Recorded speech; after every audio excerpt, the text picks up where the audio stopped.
TV భక్తి సమాచారం WhatsApp ఛానల్లో జాయిన్ అవ్వండి. అన్ని విశేషాలు ఎప్పటికప్పుడు తెలుసుకోండి. శివరుద్ర స్వాధు గారు, ఇప్పుడు మనం గమనిస్తే కూడా ఋషుల కాలం నుంచి మునుల కాలం నుంచి కూడా అనాది కాలం నుంచి కూడా మన హైందవులు ఉన్నారు. మరి అప్పుడున్న కాలమాన పరిస్థితులు ఏమిటి, ఇప్పుడున్న పరిస్థితులు ఏంటి, ఇప్పుడు ఇంత దాడులు జరగడానికి గల మూల కారణం ఏంటంటారు? అంటే దేవాలయాల ధ్వంసమే కానివ్వండి, ఒక వ్యక్తి ఆత్మాభిమానకి ఘాతం కలగడమే కానివ్వండి, ఎందుకు ఇలాంటి పరిస్థితులు వస్తున్నాయి? మన పైన ముఖ్యంగా మీరు అడిగిన ప్రశ్న కొంచెం వైల్డ్గా వెళ్దాం. ఎందుకంటే నేను చేసిన విద్య పురోహితులే కానీ బ్రాహ్మణులే కానీ ఇంకెవరైనా మఠాధిపతులు పీఠాధిపతులు అయినా కూడా ఏ విద్య అయినా ఒక స్థాయి వరకే చూపించగలుగుతాం. కానీ కొన్ని విద్యలు ఉంటాయి, దేశ సరిహద్దులు దాటుతాయి. అలాంటి దాంట్లో మీరు ఒక హిందువులపై కానీ గుడులపైనే కానీ ఒక గోపురాలపైన దాడి ఎందుకు జరుగుతూ ఉంది అన్న విషయాన్ని కొంచెం మనం సైకలాజికల్గా ఆలోచన చేస్తే నీ శాస్త్రం ఏందో నీకు తెలియదు. మొదట అంటే మన భారతీయుల్లో నుంచి మొదలు పెడితే వేరే దేశాల నుంచి నీ సంపద ఏందో తెలియదు. మొదట నీ తల్లి నిన్ను కన్న తర్వాత ఎంతటి బాధ అనుభవించి ఆ తెల్లని పాలు నీకు ఇచ్చి నిన్ను ఈరోజు భార్యడుగా పెంచిందన్న విలువ తెలియదు. ఇలాంటి విలువలన్నీ ఇంటి నుంచి కోల్పోతూ వచ్చాం. ఇలా కోల్పోయి వచ్చి వచ్చి వచ్చి వచ్చి వచ్చి ఏం సాధించామంటే ఇక్కడ పైశాచికత్వంగా కేవలం నిన్ను నేను నన్ను నీవు గెలిచి చూయించు అనే తరుణం వచ్చాము. నిన్నైతే డైరెక్ట్గా వచ్చి అడగలేరు కాబట్టి నీవు ఆరాధన చేసే విగ్రహాలని ఏమైనా చేయగలరు. అంటే ఒక విగ్రహాన్ని ఏదైనా చేస్తే చుట్టుపక్కల సుమారు ఎంత లేదన్నా ఒక 2-3 లక్షల మంది కదులుతారు. అంటే వాళ్ళ దగ్గర ఒక ఉద్దేశం. మీరన్నట్టుగా ఋషి పరంపర నుంచి వచ్చిన లోటుపాట్లలో ఇప్పుడు ఏమి జరిగింది అని అంటే ఈరోజు ఇందాక ఆ అమ్మగారు చాలా వర్షం యాక్చువల్లీ ఆవిడ సమయం ఇవ్వలేదు కానీ ఆవిడ దగ్గర చాలా మంచి అవగాహన నాలెడ్జ్ ఉంది. ఏమన్నారంటే ఆవిడ ఒక స్త్రీమూర్తులు అంటే కుటుంబం నుంచి మొదలు కాకపోతే ఎక్కడి నుంచి ఎవరు వచ్చి చేయలేరు. ఇప్పుడు నేను ఒక సాధువుని ఎక్కడో ఉంటా, ఈయన గారు ఎక్కడో ఉంటారు, ఆయన గారు ఎక్కడ ఉంటారంటే ఎక్కడో ఉండి మనం కదిలించే తరుణం లేదు. ఒకప్పుడు ఋషులు మీరన్న ఆ మునులు వీళ్ళంతా శిష్యరికానికి అని చెప్పేసి ఊరు ఊరా వెళ్ళి ముఖ్యమైన గురువు ఒక దగ్గర ఉంటే చిన్న చిన్న చిన్న వాళ్ళందరూ ప్రచారంకి వెళ్ళేవాళ్ళు. ఆ ఎద్దుల బండి మీదనో గుర్రపు సవారీ చేసుకుంటూ చెప్పేవాళ్ళు. చెప్పినప్పుడు కూడా ఇనే విద్యార్థులు ఉండేవాళ్ళు. ఇక్కడ ఉన్నారా తల్లి? ఇనేవాళ్ళు లేరు. దాంట్లో పొరపాటు ఎవరిది? తల్లిదండ్రులు. అంటే చెప్పే విధానంలో వారు కన్విన్సింగ్ గా చెప్తే వింటారు. కన్విన్సింగ్ చేయడానికి లేదు అవకాశం. ఇక్కడ కలియుగం గురించి మీకు చెప్పాము. ఇక్కడ కన్విన్స్ చేయాల్సిన అవసరం దేనికి ఉందమ్మా? హిందువులు ఇప్పుడు మేమే ముగ్గురు ఎందుకు వచ్చాం? మమ్మల్ని ఎవరు కన్విన్స్ చేశారు? ఇక్కడ ఒక మాట, మా తల్లి మా అమ్మ ఇప్పుడు ఎవరు మా అమ్మ ఏం చేసేదంటే అమ్మ మాకు చిన్నగా ఉన్నప్పుడు మాకు పెట్టడానికి భోజనం సరిగా ఉండకపోయేది. మేము ఇక్కడ నుంచి వచ్చాము అనగానే మా అమ్మ ఏం చేసేది, పక్కన ఉన్న వాళ్ళ ఇంట్లో వీళ్ళ ఇంట్లో కొద్దిగా అడుక్కొచ్చి పెట్టేది. ఆ విషయం నేను మా అమ్మకి ఎప్పుడు చెప్పి బాగా ఆనందంగా ఉన్న సమయంలో అది చెప్పుకొని మేము ఇన్ని చూసామంటాం. అలా అన్నం తీసుకొచ్చి పెట్టేది మా అమ్మ. అయితే ఏం నేర్పించిందంటే మా అమ్మ, అడుక్కోనైనా బతకాలిరా కానీ ఏ రోజు వెన్నుపోటు కానీ ఏ రోజు కానీ ఆ నిన్ను నమ్మిన వాళ్ళని ఎప్పుడు మోసం చేయొద్దురా అని చెప్పేసి ఒకే మాట మా మైండ్లో కూర్చుండిపోయింది. ఈరోజు కూడా మేము అడుక్కోవడానికి ముందుకు పోతాం కానీ వెన్నుపోటు పోసేది మాకు ఎక్కడ లేదు. ఈరోజు శివరుద్ర సాధువు మాట మాట్లాడితే బోల్డ్గా ఉంటుంది, అది చేస్తాడు ఇది చేస్తాడు అంటే అమ్మ ఆ రోజు మా అమ్మ మాకు గుణాలు నేర్పించింది. తినడానికి నువ్వు ఏదైనా చేయరా అని నేర్పించలేదు మా అమ్మ. నీ ఇల్లు బాగుండడానికి వేరేవాడు ఇల్లు కూల్చండి అని నేర్పించలేదు మా అమ్మ. నేను 7 సంవత్సరాలు ఉన్నప్పుడు మా నాన్న భిక్షాటనకి వెళ్ళిపోయాడు. ఇంతవరకు మా నాన్నని నేను చూడలేదు. మళ్ళీ ఎక్కడున్నాడంటే బతికే ఉన్నాడు, మీ నాన్న పలానా కనబడ్డాడు అని చెప్తారు మా చుట్టాలు, అంతేకాని మా నాన్నని చూడలేదు. అంటే మాకు గుణాన్ని మాకు ఇచ్చి వెళ్ళిపోయారు అని అంటే ఆ రక్తం విలువైందే కదమ్మా ఇక్కడ. అలాగా ప్రతి ఇంటి నుంచి ప్రతి కుటుంబం నుంచి చెప్పే వ్యక్తులు ఉన్నారా? 30 సంవత్సరాల క్రితం మాట్లాడితే ఉమ్మడి కుటుంబాలు, ఇప్పుడు మాట్లాడితే ఇండివిజువల్ కుటుంబాలు. ఏ కోడలికి ఓపిక ఉంది? మీరు అన్న మాటలు చూస్తే ఏ ఆడపిల్లకి ఓపిక ఉన్నది? భర్త తిట్టగానే అమ్మగారింటికి ఫోన్ చేస్తే 4 బయలుదేరుతారు గొడవ పడడానికి. అంటే కుటుంబాన్ని నిలబెట్టే బాధ్యత నీకు లేదా? నీ చెల్లెని అల్లారు ముద్దారుగా పెంచావు కానీ మరి భర్త దగ్గర మరి జాగ్రత్తలు నేర్పించావా? అది నేర్చుకోవాలంటే ఎవరు నేర్పించాలి? మొదట తల్లి నేర్పించాలి. నేను అన్నది గుణగణాల గురించి. ధర్మ పరిరక్షణ ఎక్కడ పట్టాలు తప్పుతుంది గురువుగారు? ఒకప్పుడు ఋషులు మహారుషులు ఏవేమో చెప్పేవాళ్ళు కదా అని అంటే అమ్మ అప్పుడు నేను చెప్తేనే నువ్వు వినేది స్థితి ఉండేది. ఒక ఋషి ఒక మర్రి చెట్టు కింద కూర్చొనమ్మా ఒక పుస్తకాన్ని ఇలా పెట్టుకొని ఆయన జ్ఞానాన్ని మనందరికీ ఇస్తే 1000 మందిలో అక్కడ ఉన్న 999 వ్యక్తిని లేపితే ఆ శ్లోకాన్ని చెప్పాలి అంతే. అంటే అంతటి జ్ఞానాన్ని గురువు ఇస్తూ ఉంటే వీళ్ళు తీసుకునేవాళ్ళు. స్ఫురణ అనేది అంత శక్తి ఎక్కడి నుంచి వచ్చేది? అంటే నీకు ఇంట్లో అదే స్థితి ఉండేది, నీకు వీధుల్లో అదే స్థితి ఉండేది, గుడిలో అదే స్థితి ఉండేది, వ్యవసాయంలో అదే స్థితి ఉండేది. ఏదైనా ఒక మంత్రాన్ని చదువుతూ ఉంటే అదే చదువుతూ స్మరించి నెక్స్ట్ డేకి వెళ్ళేసి మనం వెళ్ళి చెప్పేవాళ్ళం గురువు గారికి. దాన్ని మస్తక విద్య అంటారు. మస్తక విద్య అంటే మైండ్ టు మైండ్ రీడ్ అనమాట. అది తర్వాత ఏమైందమ్మా, పుస్తకానికి వచ్చింది అంటే గుర్తుండట్లేదు కదా అని. అప్పటికి మనకి గుర్తులేక మహానుభావులు ఏం చేశారు, ఇలా హస్తకానికి వచ్చారు, రాసుకున్నారు. అది కూడా లేదు కదా. ఇప్పుడు ఒకే ఒక ఆనందం మీకు తెలిసింది ఏంది, కళ్ళతో చూసి ఆనందపడడం, నేత్రానందం, యూట్యూబ్, గూగుల్. ఇలా ఉన్నవాడికి జ్ఞానం వస్తుందా తల్లి? మరి తల్లి మీరు ఇందాక ఆ అమ్మ ఒక వాడు వదిలింది, నేను ఇంటరప్ట్ కావద్దని చెప్పలేదు. ఒక స్త్రీని ఆదిపరాశక్తి ఎందుకంటారు మీకు తెలుసా తల్లి? ఒక ఆదిపరాశక్తి ఎవరి పేరమ్మా మీకు తెలిసి? పార్వతీదేవి. పార్వతీదేవి పేరు కానే కాదు, ఏ పురాణాలలో రాసిందో చెప్పండి, నేను మీకు చెప్తాను. ఆదిపరాశక్తి సమస్త కూడా దేవతల పేరు కూడా కాదు ఆదిపరాశక్తి. ఆదిపరాశక్తి నీ పేరు. ఆదిపరాశక్తి ఒక ఆడపిల్ల పేరు. ఆదిపరాశక్తి ఒక చిన్న కుటుంబంలో ఉన్న ఆడపిల్ల పేరమ్మా. ఆదిపరాశక్తి ఎలా అయింది? ఒక మరణం సంభవించింది అనుకోండి, ఉదాహరణకి నాకమ్మా, నేను 11 డెన్సిల్ మాత్రమే మోయగలను. నా మీద లారీ వెళ్ళింది అనుకోమ్మా, నా మరణం 11 డెన్సిల్ వరకే బేర్ చేయగలుగుతాను నేను. ఆఫ్టర్ 11 డెన్సిల్ నేను చనిపోతా. ఒక మరణం అంత సింపుల్గా పరమాత్మ 11 డెన్సిల్కి రాస్తే ఒక జననానికి 52 డెన్సిల్ మోస్తుంది ఆ ఆడబిడ్డని కన్నడానికి. ఒక స్త్రీ పురిటి నొప్పులు 52 డెన్సిల్ అమ్మ. మరణం 11కే రాసి ఉంటే 52 మోస్తుంది ఆ తల్లి. ఆవిడ ఆదిపరాశక్తి. అంటే మరణాన్ని కూడా నీవు 4 సార్లు జయించేసి ఒక పుత్రుడిని ఒక స్త్రీని పెట్టావు కదా అమ్మ, నీ శక్తి అది అని చెప్పేసి పార్వతీమాతకి ఇచ్చారు. ఎందుకంటే జగన్మాత కాబట్టి. అంతేగాని జగన్మాత రాక్షస సంహారం చేసినందుకు ఆదిపరాశక్తి కాలేదు. 11-12 చేతులు పెట్టుకున్నందుకు ఆదిపరాశక్తి కాలేదు ఆవిడ. ఆవిడ ఎందుకు అయ్యింది అని అంటే, నల్లపోచమ్మ తల్లిని కన్నప్పుడు మంటలో కన్ని ఆదిపరాశక్తి అయింది, అగ్గిలో కన్నది అని చెప్పి ఒక కథ, ఒగ్గు కథ ఉంది కదా, అందులో చెప్పబడిందమ్మా. అంటే పురిటి నొప్పులు చూసిన ప్రతి తల్లి ఆదిపరాశక్తి. అలాంటి తల్లి ఏం చేయగలదు? మరణాన్నే నువ్వు గెలవగలిసినప్పుడు నీ ఇంట్లో ఉన్న నీ పిల్లల్ని నీకు పోషించే స్థితి లేదా? మీరు ఒక వాడు అన్నారు, ఓపిక లేదు అంటే నీకు ఎందుకు ఓపిక లేదు? సీరియల్ చూసే ఓపిక ఉంటుంది, పక్కన వాళ్ళు గొడవ పడితే గోడ మీదకి గంట సేపు చూసే ఓపిక ఉంటుంది, వడియాలు వేయడానికి ఓపిక ఉంటుంది, పండగ వస్తే నీకు అన్ని వండుకునే ఓపిక ఉంటుంది. కానీ నీ కొడుకు నీ బిడ్డ ఎక్కడికి పోతుండో, శాస్త్రం ఏంది, జ్ఞానం ఏంది, ఆడపిల్ల యొక్క పైశాచిక ఆనందాన్ని ఏ విధంగా పొందుతున్నావురా అని చెప్పి అడిగే ఒక రీతి వైనం లేదా నీ ఇంట్లో?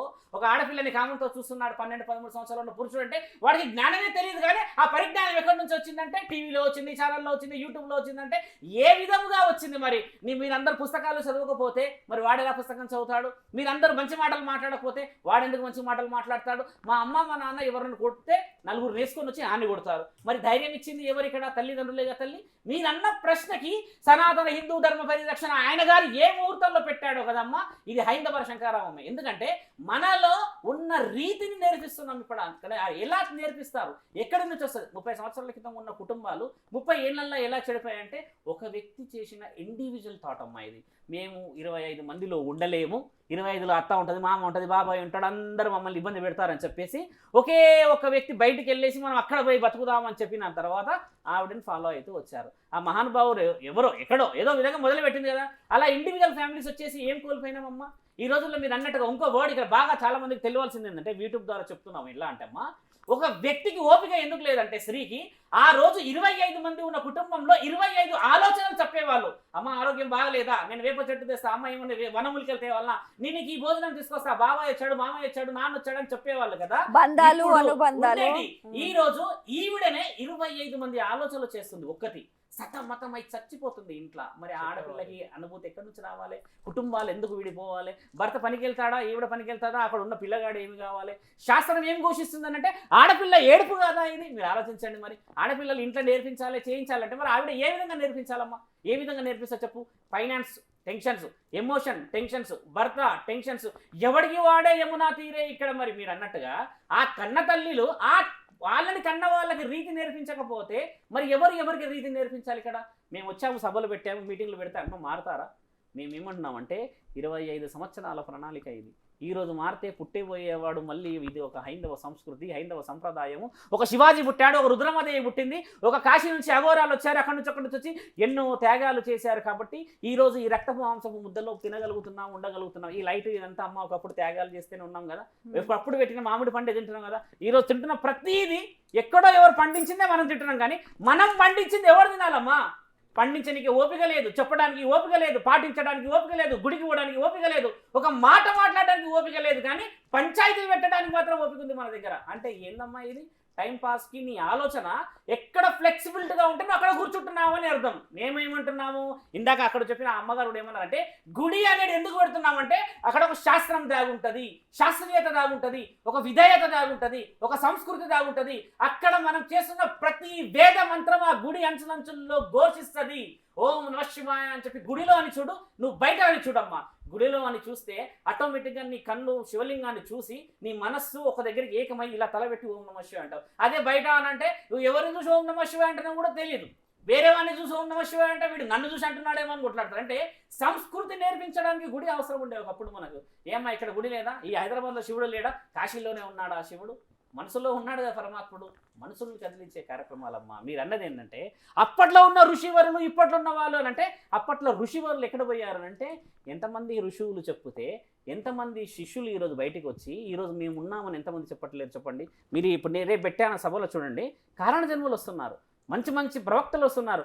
వాళ్ళ యొక్క పాఠాలు వినేవాళ్ళు రావాలంటున్నాం, మేము రావడం కాదు. ఇక్కడ రిసీవింగ్ చేసుకునే వాళ్ళు కరువయ్యారు. ఈయన వస్తున్నారు, అందరూ కార్లు వేసుకొని మేము పోతున్నాం. ఎందుకంటే మా జీవితం పరమాత్ముడికి హరా హరా హరా నడుచుకుంటూ పోతున్నాం. ఇక అది మా పిచ్చి అనుకుంటున్నాం మేము. కానీ అక్కడ నిజమైన పిచ్చి ఉన్న వాళ్ళని ఎప్పుడు మనం బయటికి తీసుకురావాలి, ఇది మా ప్రయత్నం తల్లి. అయితే గురువు గారు మీరు అన్నది 100కు 200% నిజమే. అయితే ఇప్పుడు మీరున్న విద్య, మీకు తెలిసిన విద్య, సనాతనమైన విద్య, దీన్ని గ్రహించేవారు, ఆ గ్రహణ శక్తి ఉన్నవారు కరువయ్యారంటారు. ఖచ్చితంగా కదమ్మా, చెప్పాలి కదా నా తల్లి. పోచమ్మ తల్లికమ్మా ఏడాదికి ఒక్కసారి బోనం వేసి ఓ పెద్ద మేక కోసి పెడుతున్నాము. నెక్స్ట్ డే ఆ పోచమ్మ తల్లి దుమ్ములో కూర్చొని ఉంటుంది. నేను అంటుంది ఏంటంటే, నీవు పెట్టే ఆ పచ్చడి మెతుకులు ఆవిడ ముందే తిను, ఆవిడకి అదే కావాలి నా తల్లి, అంతే. అంతేగాని ఓ ఏట కోసి 365 రోజుల్లో ఒక రోజు వచ్చేసి అమ్మని అలంకరించిపోతున్న మహానుభావులు మనందరము 364 రోజులు దుమ్ములో కూర్చుంటుంది నా తల్లి. ఏ తల్లి నా కోరుకుంటుందమ్మా? నీవు కోరుకుంటావా? ఒకసారి నన్ను పిలిచావారా తిననీకే అని అంటారు తల్లిదండ్రులు, గుర్తుందమ్మా? తిననీకేనే అంటారమ్మా, అంతే. ఈడ దానికి మించి నువ్వు బట్ట పెట్టావా, కొట్టు పెట్టావా, ఇది పెట్టా, ఎవరు ఏమన్నారు? ఈడ మర్యాద లేకపోతే ఎట్లా తల్లి? దేవాది దేవతలకే మర్యాద లేదు ఇక్కడ. మీరు అన్నట్టుగా మానవులకు మర్యాద ఎక్కడొస్తుంది?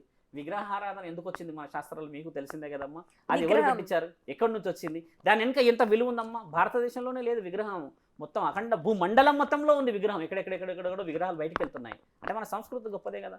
దేవుడు ఏమిచ్చాడు కలియుగంలో, ఇవన్నీ చెప్పాల్సిన అవసరం ఉందా? నీకు రీతి నేర్పుతామని అంటేనేమో ముందు నీది నువ్వు చూసుకో అని అంటాడు. ఏ సాధువు కూడా గుర్రం మీద ఒళ్ళంత బంగారం వేసుకొని వచ్చి చెప్పడమ్మా. బాగా గమనించండి, ఋషులకి ఒక గడ్డం ఇంత పెద్దగా ఉండి పైన ఇంత పెద్దగా చుట్టుకొని కూర్చోవడమే తప్పితే వాళ్ళకున్న శక్తి దేవాది దేవతలను కూడా స్థితిగతులు మార్చగలుగుతారు. ఆ శక్తి గ్రహించాల్సిన మనుషులు అవసరం, అంతేగాని ఇవన్నీ చూసి ఏమనుకుంటారు, వీడికే దిక్కు లేదు అని అనుకుంటే మరి నీకేం దిక్కున్నదని ఆలోచించాలి అంటున్నాం. అది తప్పు, అది అలా ఆలోచిస్తున్నారు ఈ రోజు. ఎందుకంటే కొంతమంది మతోన్మాదులు చెప్పిన వాటి విని, కొంతమంది చెప్పిన ప్రేరేపకమైన పాటలు విని, డీజే పాటలు పెట్టి ఆ క్షణికమైన ఆనందం మరణశయ్యపై పడుకున్నప్పుడు మళ్ళీ పుట్టిస్తాడా పరమాత్ముడు అన్నప్పుడు గుర్తుకొస్తారు ఈ సాధువులంతా. ఏ పుణ్యాత్ముడు పుణ్యం చేస్తాడో కదా. ఆ రీతి రావద్దు. అంటే చివరి క్షణాలలో భగవద్గీత ఏం చెప్తుందమ్మా? మరణం తర్వాత కూడా మళ్ళీ జీవించగలగాలి అన్న ఆలోచన కలిగిన మహాసంపుటం అది మహాభారతంలో రాసిన 9వ అధ్యాయం కదా. మన వాళ్ళు మహాభారతాన్ని ఎక్కడ వింటున్నారు, ఈ యొక్క భగవద్గీత ఎక్కడ వింటున్నారు మీకు తెలిసిందే కదమ్మా. పిండం పెట్టేటప్పుడు వింటున్నారు, ఆ శవం పోయేటప్పుడు వింటున్నారు. ఓ పెద్ద అది చనిపోయాడు ఆయన మళ్ళీ బతుకొస్తాడని చెప్పి. ఎక్కడ దాష్టికమైన చరిత్ర ఎవరు రాసుకున్నారమ్మా? తప్పు కదా. మొన్న భగవద్గీత అలా చేయకూడదని చెప్పారు కదా, చెప్తే వినేవాళ్ళు లేరు మా తల్లి. వినేవాళ్ళు రావాలి అని మా ప్రయత్నం. కరెక్ట్ గురుగారు. అలా రావాలి కదా. ఇది ఏదైతే మీరు నినాదం చేస్తున్నారో, ధర్మము అనేది సనాతనంగా ఉంది, విషయం అనేది సనాతనంగా ఉంది, చెప్పే వాళ్ళు ఉన్నారు కానీ వినేవాళ్ళు లేరు. అయితే ఈ వినేవాళ్ళు రావాలి ఎప్పుడు అంటే, నా కొడుకున్నారమ్మా, నా కొడుకు నేను 6 సంవత్సరాలు 7 సంవత్సరాలు తప్పు చేశాడు, వాడు ఇడ్లీ తినమంటే తినలేడు అనుకోండి, 1-2 వేసాను అనుకోమ్మ నా తల్లి, నెక్స్ట్ డే మార్నింగ్ ఏమవుతుంది, అనవసరంగా దెబ్బలు పడతాయి తింటే అని చెప్పి. అంటే అప్పుడు భయం కలగకపోతే మరి 22 ఏళ్ళకి నన్ను శాస్తాడు ఒకటి, నువ్వు నాకు పెట్టిన రీతి ఇదే అని. ఈరోజు అలా చేసిన తల్లిదండ్రులు, కొడుకులు, పిల్లలే ఈ మానభంగాలు, ఈ తిరుగుళ్ళు చేసిన వాళ్ళు, గారాభంగా పెంచిన వాళ్ళే. 5 చేదు నిజాల్లో మొదటి చేదు నిజం అదే. అతి గారాభంగా ఆవు నాకుతూ ఉంటే అది ఏం చేస్తున్నది అని అడిగినప్పుడు శ్రీకృష్ణ పరమాత్ముడు చెప్పింది పాండవులలో ఒకటే మాట, అతి గారాభంతో కలియుగం భ్రష్టు పట్టించడానికి మొదట కారణం తల్లి అవుతుందని రాసిందమ్మా. 5 చేదు నిజాల్లో 1608వ శతాబ్దంలో కూడా వీరబ్రహ్మేంద్ర స్వామి రాసిపెట్టిన మహాసంపుటం అది. 5 సత్యాలు. ఇంకా నేను 4 సత్యాలు మళ్ళీ అనుకూలంగా చెప్తాను. కలియుగంలో ఎవరు అంటే తల్లిదండ్రుల పాత్ర లేదు కదా. స్నేహితుల పాత్ర చూసారమ్మా ఎలా ఉంటుందో? నీ దగ్గర డబ్బులు ఉన్న వరకే పాత్ర. ఆ తర్వాత ఏం చేస్తాడు, నిన్ను నవ్వుల పాలు చేస్తాడు. ఈ రోజుల్లో సగం మంది ఆడపిల్లలు మగపిల్లలు చెడిపోవడానికి గల కారణం అవసరం మాత్రమే. వెన్నుపోట్లు ఎలా జరుగుతున్నాయి? మరి ఇవన్నీ తెలుసుకోవడానికి రమ్మంటున్నామమ్మా ఆ గుడికి, ఇవన్నీ తెలుసుకోవడానికి రమ్మంటున్నామన్న ఆ సంస్కృతికి, ఇవన్నీ తెలుసుకోవడానికి మన శాస్త్రం వేదం ఇవన్నీ రాసి పెట్టున్న తాళపత్రాలు ఉన్నాయి కదమ్మా మన దగ్గర. ఇన్ని చదువుకోవడానికి వస్తే ఏమొస్తుంది తెలుసా అమ్మ? మనశ్శాంతి వస్తుంది. ఆయనతో మాట్లాడండి నేను వింటా అని విగ్రహం కూడా చెప్పింది. ఎంతమంది ఋషివర్యులు విగ్రహంతో మాట్లాడటం లేరు ఈ రోజుల్లో, ఆ రోజుల్లో రాసి లేరు. ఎంతమంది లేరమ్మా. మరి ఎందుకు మనం చెప్పట్లేము అవి? ఎందుకు వీళ్ళు తెలుసుకోవట్లేరంటే ఒకటి మద్యం, 2 డబ్బు. తల్లిదండ్రులు అప్పులు చేసుకొస్తున్నారు, ఈఎంఐలు లోన్లు తీసుకొచ్చి పిల్లల్ని పోషిస్తున్నారు, రక్తం ధార పోస్తున్నారు పిల్లల్ని పెంచడానికి. మరి ఈ పిల్లలు ఏం చేస్తున్నారు? వీళ్ళే మంచిగా వెనక నుంచి వెన్నుపోటు పొడుస్తున్నారు. ఎలా చేస్తున్నారు? తల్లిదండ్రులు పోషిస్తున్నారు తల్లి. ఇక్కడ మీరు అన్నట్టుగా బాధ్యతను ఇవ్వట్లేరు. అన్నం పెట్టే రీతే లేని నీకు వాడు మళ్ళీ అన్నం పెడతాడని ఎక్స్పెక్ట్ చేస్తావా తల్లి? నువ్వు పెట్టేది ఎలా పెడుతున్నావు? నలుగురితో కూర్చొని తింటున్నారా? ఒక్క మాట ఆలోచించమ్మా, నలుగురితో తింటున్నారా కుటుంబంలో ఈ రోజుల్లో? ఎక్కడో రేర్ కేసెస్. నువ్వు తినకపోతే ఆ నలుగురిలో మీరందరూ హావభావాలు కొట్లాడుకొని తినకపోతే, ఆ తినేటప్పుడు ఆ అమ్మ చెప్పకపోతే, అరే నాయన మీ నాయన ఎంతో కష్టపడితే నేను ఎంతో కష్టపడితే వచ్చిందిరా ఇది అని చెప్పకపోతే ఏం విలువ తెలుస్తుంది? ఆన్లైన్ స్విగ్గీ, జొమాటో, టమాటో వేస్తున్నాము కదా, తినేస్తున్నాడు, కడుపు నిండుతుంది తల్లి. మనశ్శాంతి నిండట్లేదు. ఈ ప్రయత్నం అంతా మనశ్శాంతి రావడానికి చేస్తున్నాం. అదే కదమ్మా అఖండ భారతదేశంలో రాసుకున్న మహాశాస్త్ర గ్రంథం. ఈ గ్రంథం పేరే మీరు అన్నట్టుగా భగవద్గీత తల్లి.